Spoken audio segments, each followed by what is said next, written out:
மேஷ ராசி அன்பர்கள் அனைவருக்கும் வணக்கம். இன்றைய பதிவில் உங்களுடைய வாழ்நாளில் இருக்கக்கூடிய கர்மாக்கள் தீர்ந்து உங்கள் வாழ்க்கையில் நீங்கள் செல்வ செழிப்போடு வாழ நான் சொல்லக்கூடியது கேளுங்க. கண்டிப்பாக இந்த பதிவு உங்களுக்கு 100% யூஸ்ஃபுல்லாக இருக்கும். வீடியோக்குள்ளே போகிறதுக்கு முன்னாடி முதன்முறையாக நீங்கள் நம்ம சேனலை பார்க்குறீங்க அப்படின்னா மறக்காமல் சப்ஸ்கிரைப் பண்ணி வச்சுக்கோங்க. முதல்ல ஒரு ஜாதகத்தில் கர்மா இருக்கா இல்லையா அப்படின்னு சொல்லிட்டு நீங்கள் தெரிஞ்சுக்கணும். ஒரு ஜாதகத்தில் கர்மா இருந்தால் அதுக்கு ஏதாவது ஒரு விமோச்சனம் இருக்கா அப்படிங்கிறத நீங்கள் தெரிஞ்சுக்கணும். கண்டிப்பாக எல்லா கர்மாக்களுக்குமே ஒரு விமோச்சனம் இருக்குதுங்க. முதல்ல கர்மானா என்னன்னு தெரிஞ்சுக்கோங்க.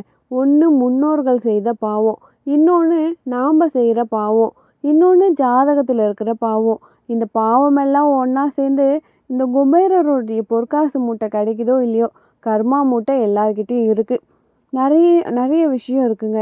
இந்த கர்மாவை கண்டிப்பாக நம்ம அந்த மூட்டையோடு கழட்டி வச்சிடணும். அதை தூக்கி எறிஞ்சிடணும். அதை எரிஞ்சாதான் நமக்கு ஒரு நல்லதே நடக்கும்.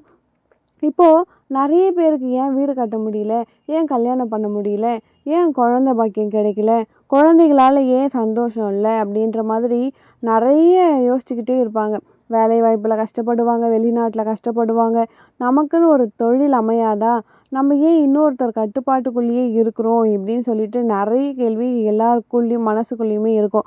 இதெல்லாம் போக ஆசைகள் ஆசைகள் அப்படின்னும் பொழுது ஆசைக்கு ஒரு ஆசைப்படுறோம் அப்படின்னா அதுக்கு நடுவில் நிறைய இடைஞ்சல்கள் இருக்குது. அந்த இடைஞ்சல்களை தாண்டினா தானே நமக்கு ஆசையே நடக்கும்.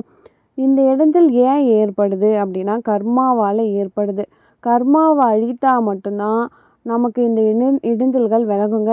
இதை அழிக்காமல் நம்ம ஏதாவது பரிகாரம் செஞ்சுக்கிட்டு ஆசைப்பட்டுக்கிட்டு வாழ்ந்துக்கிட்டே இருந்தோம்னா வாழ்க்கையில் ஒரு திருப்தி இருக்காது. அப்போது கர்மான்னு நம்ம என்னன்னு தெரிஞ்சுக்கணும். நம்ம ராசிக்கு என்ன கர்மான்னு தெரிஞ்சுக்கணும். நம்மளுடைய ராசிக்கு எந்த கோவிலுக்கு போகணுன்னு தெரிஞ்சுக்கணும். நம்மளுடைய ராசிக்கு எந்த கடவுளை கும்பிட்டா கர்மா விலகும்னு தெரிஞ்சுக்கணும். இந்த பதிவை நீங்கள் ரொம்பவே யூஸ்ஃபுல்லாக இருக்கும். வீடியோ பார்க்குறவங்க கண்டிப்பாக நம்ம சொல்கிறத பயன்படுத்திக்கோங்க. உங்களுடைய கர்மா கண்டிப்பாக விலகிடுங்க. நிச்சயமாக இந்த வழிபாட்டுக்கு பிறகு உங்கள் வாழ்க்கையில் ஒரு பெரிய சாப விமோச்சனமே கிடைக்குங்க. எடுத்த உடனே கோவிலுக்கு போகணும் அப்படின்னு இல்லை. நீங்கள் நம்பிக்கையோட பூஜை ரூமுக்கு போயிட்டு ஒரு விளக்கை ஏற்றிட்டு இந்த பதிவை கேட்டிருக்கேன், கண்டிப்பாக நான் உன்னை பார்க்கணும், என்னுடைய கர்மா விலகணும் அப்படின்னு பிரார்த்தனை வைங்க. அந்த சுவாமி நீங்கள் அவரை பார்க்குறதுக்கு அவரே உங்களுக்கு அனுமதி செஞ்சு கொடுப்பார். சில பேர் இந்த கோவிலுக்கு போன உடனே கர்மா விலகும் அப்படின்னு நினைக்கிறாங்க. போகணும்னு நினச்சாலே கர்மா விலகும். நம்பிக்கையோடு இருங்க, கண்டிப்பாக நல்லது நடக்கும். என்றைக்குமே இறைவனுடைய நாமத்தை நம்ம சொல்லிக்கிட்டே இருக்கோம் அப்படின்னும் பொழுது கண்டிப்பாக நினச்ச காரியம் நமக்கு கை கொடுங்க. இறைவனுடைய நாமத்தை சொல்லிக்கிட்டே இருக்கணும். நமக்கு ஒரு நல்ல ரிலேஷன்ஷிப், அதாவது மூழ்காத ஷிப்பு ஃப்ரெண்ட்ஷிப் அப்படின்னு சொல்லுவோம் இல்லையா, அதே மாதிரி ஒரு நல்ல ரிலேஷன்ஷிப்பு அப்படின்னு கேட்டால் மனிதனை விட இறைவன் தாங்க. நம்மளுடைய சுக துக்கங்களை இறைவன்கிட்ட தான் பேசவே முடியும். அப்படி இருக்கும் பொழுது இறைவன் தான் நமக்கு ஒரு தீர்வையே கொடுப்பாரு. மனுஷங்கிட்ட போயிட்டு பேசணும் அப்படின்னா அவர் சிரிப்பார். நம்ம நினைக்கிறது நம்ம சொல்கிறத கேட்டு சிரிப்பாங்க. நம்ம போனது பிறகு நம்ம போயிட்டோம், அவங்கக்கிட்ட சொல்லிட்டு போயிட்டோம் அப்படின்னா நம்மளை பற்றி புறம் பேசுவாங்க. நான் நினச்சேன் இவன் முன்னாடியே கீழே விழுவான்னு நினச்சேன், இப்போயே விழுந்துட்டான், இன்னும் இவன் குடும்பத்தில் என்னென்னலாம் நடக்க போகுதுன்னு பாருங்கள் அப்படின்னு சொல்லிட்டு மனுஷன் புறம் பேசுவான். ஆனால் நம்ம கடவுள்கிட்ட சொல்லும் பொழுது கடவுள் அதுக்கு ஒரு தெளிவு கொடுப்பார். உடனே கொடுக்க மாட்டார். தொடர்ந்து தன்னுடைய குறைகளை, தன்னுடைய கேள்விகளை கடவுள்கிட்ட முன் வச்சுக்கிட்டே இருக்கும் பொழுது கண்டிப்பாக கடவுள் கண் திறந்து பார்ப்பாருங்க. இப்போது கர்மா அப்படிங்கிறது மேஷ ராசிக்கு எப்படி இருக்குது? மேஷம் கர்மாவில் சிக்கி இருக்கா இல்லை சிக்காமல் இருக்கா? சிக்கி இருக்க கர்மாவை எப்படி மேஷராசி என்பர்கள் விடுபட்டு வெளியே வருவாங்க அப்படின்றத பற்றி தான் நம்ம பார்க்க போகிறோம்.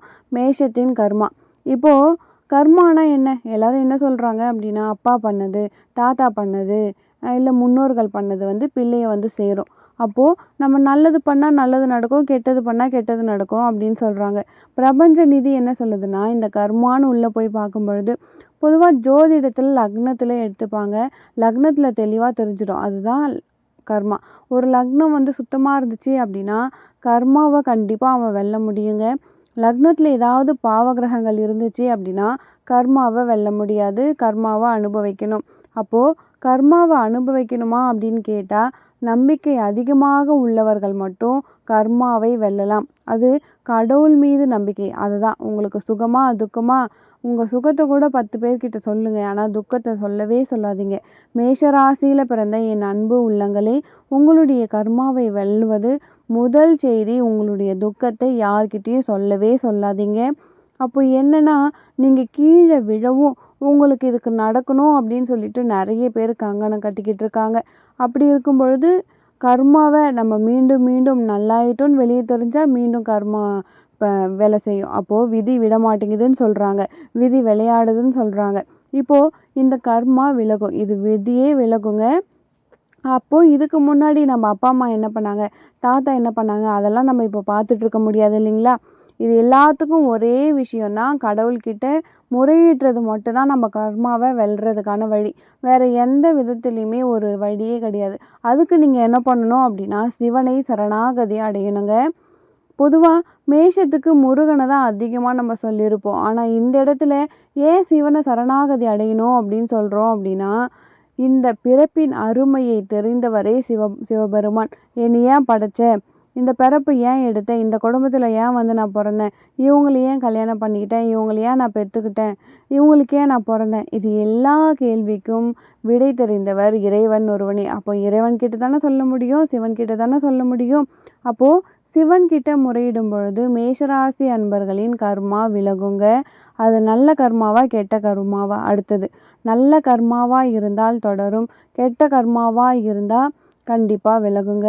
நல்ல கர்மாவாக இருந்தால் நம்ம சிவன்கிட்ட எப்படி போயிடுவோம், இறைவா எனக்கு கொடுத்த இந்த பாக்கியத்தை நிறைய கொடு, தொடர்ந்து கொடு, எனக்கு எந்த கெடுதலையுமே ஏற்படுத்திடாத அப்படின்னு சொல்லிட்டு நம்ம வேண்டுவோம். அது வந்து நல்ல கர்மா. கெட்ட கர்மாவாக இருந்தால், ஆண்டவா என்னை விட்டுட்டு போதும் சாமி, ரொம்ப படுத்திட்டு இதுக்கு மேலே என்னால் முடியவே முடியாது, இது வந்து கெட்ட கர்மா. இப்போ இது ரெண்டுத்தையுமே அனுபவிக்கிறது யார்? நம்ம தான். மேஷத்தில் பிறந்த நம்ம தான். இது இன்னொரு தடவை நம்ம யாருமே நமக்கு சொல்ல போகிறதில்ல. இப்போ நம்ம அனுபவிக்கிறோம். இப்போ நீங்கள் வந்து நிறைய பேருக்கு உதவி செய்கிறீங்க அப்படின்னு வச்சுப்போம். ஒரு சரித்திரத்தையே மாற்றக்கூடியவர்கள் மேஷராசியில் பிறந்தவங்க. ஏன்னா பல பேருடைய சரித்திரத்தை கூடியவங்களாம் இருப்பீங்க. உங்களால் பல பேருடைய குடும்பம் வந்து முன்னுக்கு வருங்க. பல பேர் கீழே விழுந்திருக்காங்க, முகவரி இல்லாமல் இருக்காங்க அப்படின்னும் பொழுது அவங்களுக்கெல்லாம் முகவரி கொடுக்குறவங்களே மேஷராசி அன்பர்களாக இருப்பாங்க. இவ்வளவு நல்லது செய்கிறவங்களுக்கு கர்மா எப்படி வீக்காக இருக்கும்? வாய்ப்பில்லையே, வீக் ஆகாது அப்படின்னும் பொழுது வீக் ஆகும். எப்போ அப்படின்னா, உங்களுடைய கோபம் உங்களுக்கு கர்மாவாக மாறும். உங்களுக்கு முன்னோர்கள் பண்ணது தான் லாபத்தில் வரும். அப்போது முன்னோர்களின் புண்ணியம் உங்களை காப்பாற்றிடும். ஆனால் உங்களுடைய கோபம் உங்களுக்கு லாபமாக இருக்காது, கர்மாவாக மாறிடுங்க. பொதுவாக மேஷ ராசி அன்பர்களுக்கு அவங்க போகிற வழியில் ஏதாவது ஒரு தடைகள் வந்துச்சுன்னா அவங்களுக்கு வந்து கோபம் கொப்பளிக்கும், ஆர்ப்பரிச்சிடும். தடைகள் வரவே கூடாது. அவங்கக்கிட்ட ஒரு பொறுப்பை நம்ம மேஷத்துக்கிட்ட ஒப்படைச்சிட்டோம் அப்படின்னா அவங்க சிறப்பாக செஞ்சுருவாங்கன்னு நம்பணும். பொறுப்பு ஒப்படைச்சிட்டு, என்னப்பா செஞ்சுருவியா, எங்கேப்பா போயிட்டுருக்க, நம்பலாமா, ஏன் லேட் ஆகுது, அப்போ என்ன பண்ணுவாங்க மேஷராசி அன்பர்கள்? அப்படியே கவுந்துருவாங்க. அப்போ திரும்பவும் மேஷராசி அன்பர்களை நம்ம கெஞ்ச ஆரம்பிக்கணும். இதில் சில வார்த்தைகள் இருக்குது. இந்த வார்த்தைகள் விடுற இடத்துல தான் கர்மா ஸ்டார்ட் ஆகுது. அங்கே தான் உங்களை அழிக்கணும்னு சொல்லிட்டு மற்றவங்க முடிவு பண்ணுறாங்க. இவங்களே மற்றவங்க பேசுகிறதெல்லாம் சாதாரண வார்த்தை, நீங்கள் பேசிட்டிங்கன்னா அது பெரிய வார்த்தை. அதுக்கு ஒரு பெரிய முகவரியே கொடுத்துருவாங்க. அதனால தான் நீங்கள் பேசிய வார்த்தைகளை அவங்க வந்து சீக்கிரமாக மறக்க மாட்டாங்க. அதுவும் உங்களுக்கு பகையாக மாறிடும். அதனால் பகையை நீங்கள் ஃபஸ்ட்டு அதை மறைய வைக்கணும். அதுதான் முதல் வழி. இல்லை பகையை வந்து முறியடிக்கவே முடியல, சில பேர் வந்து நானுமே அனுசரித்து பார்க்குறேன், நான் கீழே இறங்கி பார்க்குறேன், அனுசரித்து பார்க்குறாங்க, திரும்பவும் என்னை வச்சு சூதாடுறாங்களே தவிர, என்னை வச்சு யூஸ் பண்ணிக்கிறாங்களே தவிர மீண்டும் அவங்க என்னுடைய சௌரியத்துக்கு வரமாட்றாங்க. இது எல்லாமே எனக்கு தெரியுது. இந்த கர்மாவை நான் எப்படி சரி பண்ணுறது? இதுக்கு தான் ஒரே வார்த்தை, சிவனிடம் பேச வேண்டும். அதுவும் எப்போனா திரியோதசி திதி. நல்லா தெரிஞ்சுக்கோங்க, திரியோதசி திதி.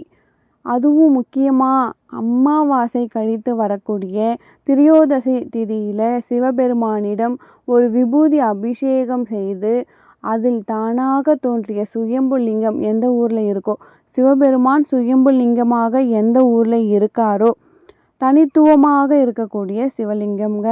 நல்லா கவனிச்சுக்கோங்க, தனித்துவமாக இருக்கணும் ஒன்று, அப்படி இல்லைன்னா தானாக தோன்றி இருக்கணும். இந்த 2 இடத்துக்கு மேஷராசி அன்பர்கள் சென்றீங்க அப்படின்னா, உங்களுடைய கர்மாக்கள் விலகும். உங்களுடைய கர்மாக்கு நல்ல பலன் கிடைக்கும். கர்மாவில் மேஷம் சிக்காது. இதுதான் தீர்வு. வேற எதுவுமே கிடையாது. வேற எந்த பரிகாரமும் தேவையில்லை. சிவன் ஒருவனே உங்களுடைய கர்மாவை நீக்கக்கூடியவன். உங்களுடைய கோபம் உடம்புல இருக்க உசுறு மாதிரி அது போகவே போகாது. ஏன்னா, நம்ம ஒரு உதவி கேட்டா எந்த நேரம், எந்த டைம் கிடையாது. அதுக்காக நீங்க அத தீவிரமா செஞ்சுட்ருப்பீங்க. அப்போ நான் அந்த நேரத்தில அவரு எனக்கு ரொம்ப வேண்டப்பட்டவருங்க. அதனால தான் இந்த உதவி கேட்குறாரு அப்படின்னும் பொழுது கோவமாயிடுவீங்க. ஏன்னா, நான் முட்டாள் நினச்சிட்டு இருக்கியா? நான் எவ்வளோ தூரம் கடுமையா போயிட்டுருக்கேன். இப்போ போயிட்டு நீ வேணான்றியே அப்படின்னும் பொழுது, சுயநலவாதி யாரு அப்படின்னு சொல்லிட்டு உங்களுக்கு ஆண்டவர் காட்டிக் கொடுப்பாரு. உதவி கேட்டவர் தான் சுயநலவாதி, நீங்க கிடையாது. அவர் சுயநலவாதியா இருக்கிறது உங்களுக்கு பிடிக்காது. அப்போ உங்களுக்கு கோபம் வரத்தானே செய்யும். அந்த கோபம் உங்களுடைய குடும்பத்தை பாதிக்கக்கூடாது. அந்த கோவத்தால தான் உங்களுக்கு பிரச்சனை வருது. இதுதாங்க முக்கியமான விஷயம். கோவம் பாதிக்காம இருந்தா உங்களுடைய குடும்ப வாழ்க்கை நல்லாயிருக்கும். இப்போ உங்களுடைய குடும்ப வாழ்க்கை நல்லா இருக்கணும் அப்படின்னா, கர்மாவை நீங்க விலக்கணும். உங்களுடைய குடும்பத்தை சிறக்க வைக்கிறதுக்கு வழி கண்டுபிடிக்கணும். அந்த கர்மா விலகணும் அப்படின்னா, சிவன் தனித்துவமாக சுயம்புலிங்கமாக இருக்கக்கூடிய கோவிலுக்கு போயிட்டு, விபூதி அபிஷேகம் பண்ணி, அந்த விபூதிய வாங்கி நெத்தியில வச்சுக்கோங்க. அந்த விபூதிய வாங்கிட்டு வீட்ல வைங்க.